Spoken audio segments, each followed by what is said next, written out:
Hello everyone, welcome back to the True Vine YouTube channel. It's been quite a while since I made a video, so I want to rectify that today, and I'm going to talk about my spiritual journey. So that was a journey which began in Catholicism. I then wandered off into the spiritual wilderness for 20 plus years, and eventually, thanks to the grace of God, came back to Catholicism. So I grew up in a Catholic home. We certainly weren't a devout family by any means. My mother did encourage us to go to mass, and I did pray at night. But other than that, there wasn't really much focus on God or religion, and there wasn't any discussion of God or religion. So it was a pretty shaky start, spiritually speaking. And then in school, the education of the catechesis was pretty shaky. The teaching was pretty lightweight, fluffy, probably more focused on the social aspect of Catholic teachings more so than the supernatural theology. Um, so, despite having gone through so many years of school, I didn't quite understand why Jesus died on the cross for us. I knew he died for our sins, but I didn't know anything about why he had to die, what he accomplished by doing that, and so on. And it was only later, through my own efforts, that I learnt that. At no point was I tempted into atheism. I mean, I did have moments of doubt, but I never really considered atheism seriously, thank God. Um, as I said, I always prayed at night, a couple of prayers at night. Kept it up for a good few years until maybe the age of 15, where it started drifting off. So I started getting into philosophy, and certainly that was a positive thing in terms of helping me to think outside the box and to challenge assumptions, the everyday assumptions that we take for granted. And then I got involved in Eastern philosophies, so that would have been the likes of Taoism/Taoism, the I Ching. I bought a book of the I Ching and consulted the Oracle and so on, encouraged by a friend of mine. I got involved in New Age, bought several New Age books. Read about Kundalini, which is it's supposedly an energy which is stored, I think, in the spine.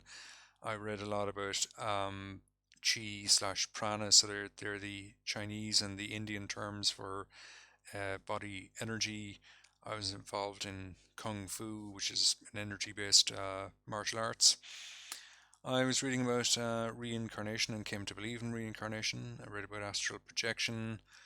I started a macrobiotic diet.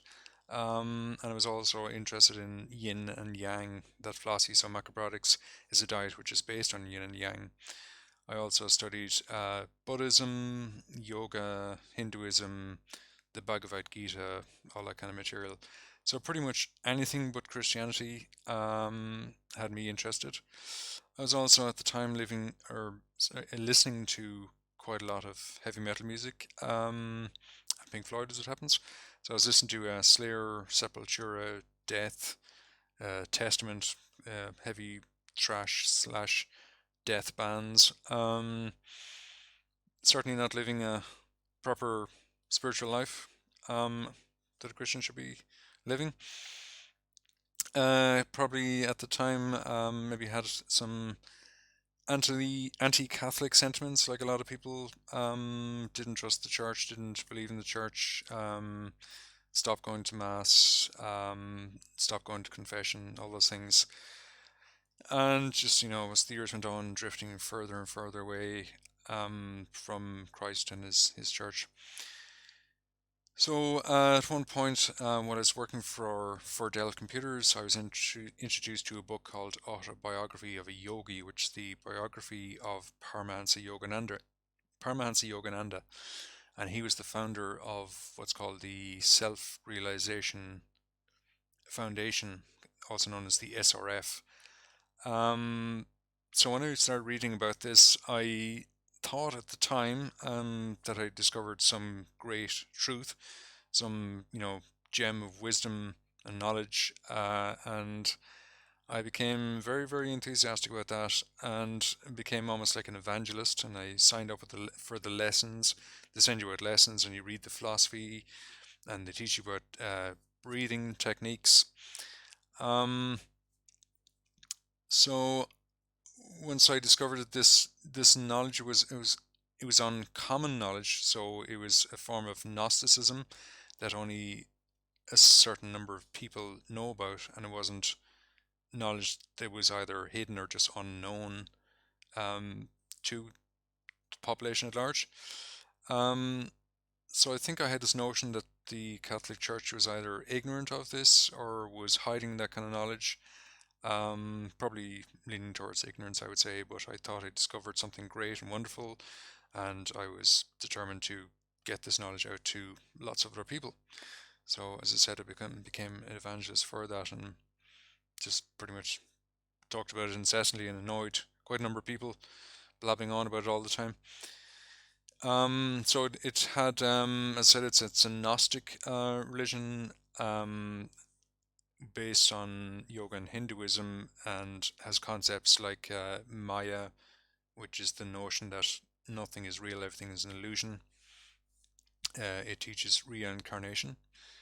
Um, and the ultimate goal of this is the self-realization is to become what's called an ascended master in a state of samadhi. So I was totally involved in that, hook, line, and sinker. So around this time, my poor mother got cancer, and she ended up, just before she died, she went to Lourdes. That was in 1999. She got there on the 17th of September 99 and died the next day. By all accounts, she had a beautiful, peaceful death. Uh, yeah, God rest her soul. So in 2004, my brother Kieran asked me would I go to Lourdes. He'd been there every year since Mammy died. He was there the first year, um, and I hadn't gone to Lourdes at all. And in fact, I had no interest because of the Catholic associations. I had zero interest in going there, but because out of respect for my mother, I said I'd go there somewhat reluctantly. But having said that, or well, the fact is, it's probably the best thing I ever did, and it was really a life changing experience. Um, there were a number of things about Lourdes that struck me. One was the sense of peace and happiness, joy in the place. Everyone there is there for a good reason. They're there to help others, and in fact, I went with the Oblate pilgrimage from Inchcore, and we were there to help people, the sick, they're called. So people in wheelchairs, people who are bedbound, and so on. We were there to help them, push them around in wheelchairs, get them in and out of bed, those kind of things. Just generally helping out. It was a wonderful sense of just a great sense of camaraderie, good feeling about the place. The next thing struck me was the devotion and faith of the pilgrims, which was quite unlike anything I'd seen before. So compared with what I'd seen back in Ireland, you go to mass, you go home, end of story. Whereas I could see from these people, the pilgrims, that their faith meant a lot to them. They took it very seriously. Uh, they really meant it. So obviously, I thought to myself, well, maybe there's a little bit more to this than meets the eye. So that's something that's stuck in my brain. Um, so just before I left Lourdes, the last night, I visited the grotto about 2 o'clock in the morning, and I decided to get down on my knees to pray, and I prayed for. I mean, keeping in mind that at the time that I thought Jesus was one of these ascended masters, according to Paramahansa Yogananda, I didn't think he was anyone special. I thought he was just okay, special in the sense that he was highly enlightened and so on, but not certainly not divine, or not anyone, um, certainly not Lord and Master of everything. So I started praying for guidance or truth or knowledge or something along those lines. Can't remember quite what. Uh, but it turned out that my prayers were answered in a very powerful way. So when I got back to Ireland, I found myself with a very, very strong urge to learn about Christianity. And up to that time, I had studied pretty much every religion apart from Christianity, and I had no interest in learning about it. So it was quite remarkable that I found myself with this very strong urge to learn about it. So I dived in the deep end, as I generally tend to do, and I devoured so many books on theology and the lives of the saints and the Bible and the Catechism, anything to do with Christianity and Catholicism. And it was really, I would describe it like opening a treasure chest. I discovered so many things that I didn't know previously, and oh, I didn't know that. Wow, I didn't know that. I didn't know that. And the lives of the saints in particular had a very, very profound effect on me. When I discovered that it is possible, if a person is devout enough, if a person loves Jesus, loves God enough, it is possible to have a very, very intimate relationship with Jesus Christ and his mother.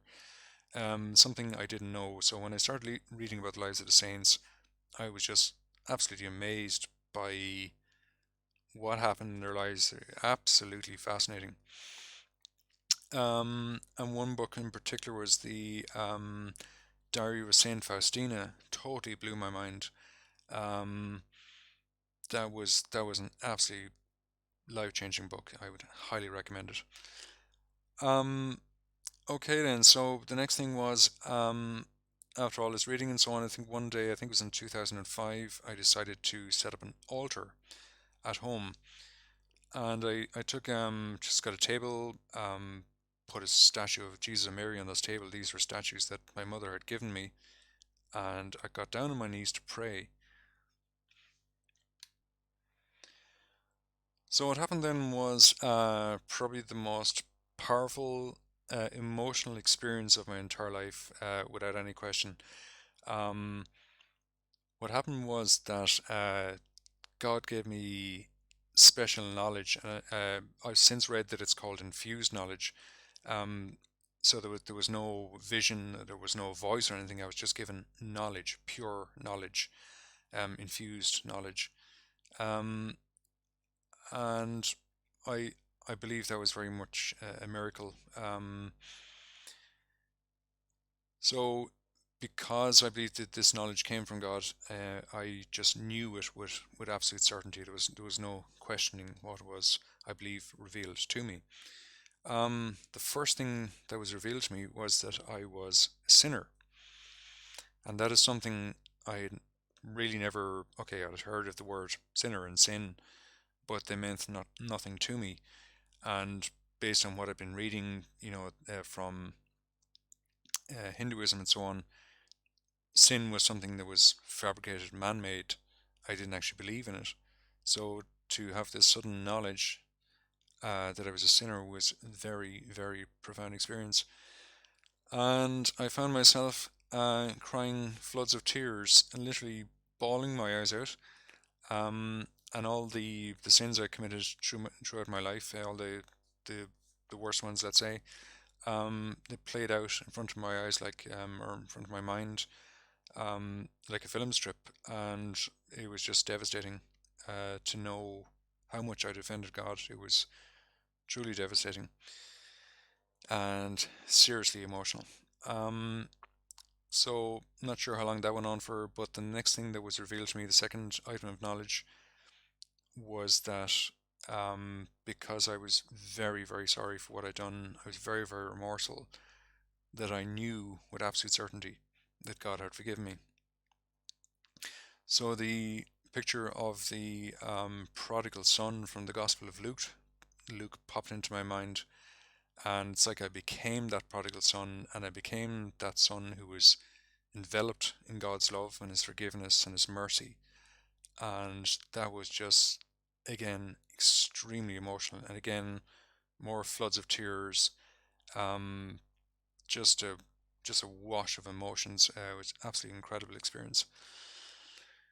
Um, the next thing then was that I came to know, again, as the Gospel of John says, that Jesus is the way, the truth, and the life. Not that he is a way or one truth of many or a life, that he is the way, the truth, and the life, and that there is that he is the only truth, that there is no other spiritual truth. If it doesn't come from Jesus, it's not true, basically.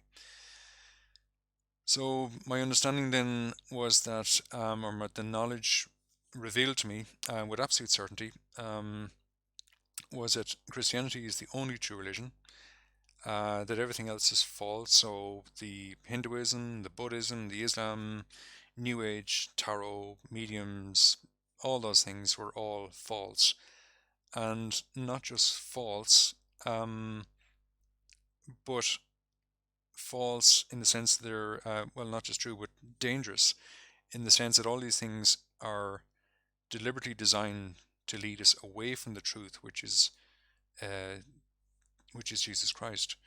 That he is, I came to understand that he is the only way to salvation. Nobody gets to heaven except through his saving work, his death on the cross, and that it is an absolute lie that there are multiple paths to God, that there are multiple paths up that mountain to God, that Jesus Christ is the one and only way to salvation, and without his saving passion and death, no one would get to heaven. Um, the fourth item of knowledge was that the Catholic faith is the one and only true religion, and it is true because the Catholic Church was founded by Jesus Christ. Um, there are many detractors from that position, saying that the church was founded by Constantine and all these crazy theories. But those also are lies, from the very many enemies of the church, because the church preaches the truth revealed through Jesus Christ and the apostles. That truth is constantly under attack, because we are essentially living in a spiritual battle, which is a battle between good and evil, between truth and falsehood, life and death, and so on. Um, so those four things I came to know with absolute certainty, and I still to this day have that certainty with me at all times. If I ever have any kind of doubt, I just think back to that particular day. That day, I got down on my knees and prayed, and it always brings me back to the knowledge, that all is well, and that I don't need to worry about these things being false.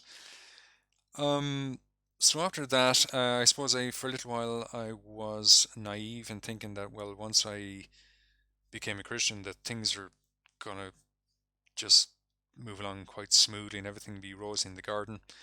It didn't quite turn out to be that way, because I discovered that it is a very difficult and demanding path. It involves a lot of personal sacrifice, a lot of introspection, and looking at your faults and failures and dealing with them head on. And that is quite a. I mean, God gives us the grace to look at our faults, to recognize our faults and see them, and also the grace to change.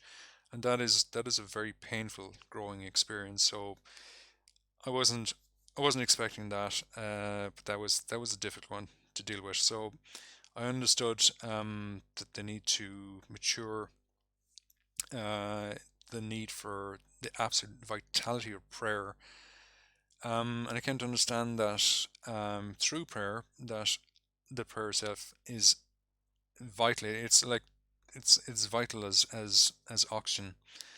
That without prayer, if we don't pray, we will constantly slip into sin, constantly slip back into our former ways of thinking and behaving, and so on. So I often describe, well, it is prayer that brings down God's grace into our soul, and I often describe it as being like, the electricity in a light bulb, that without electricity or grace, that the light bulb cannot light up. Um, So I think that's about it for now. I might follow up with another video in the near future, but for now, that's all I've got to say. So take care, God bless, and hope to talk to you soon. Bye now.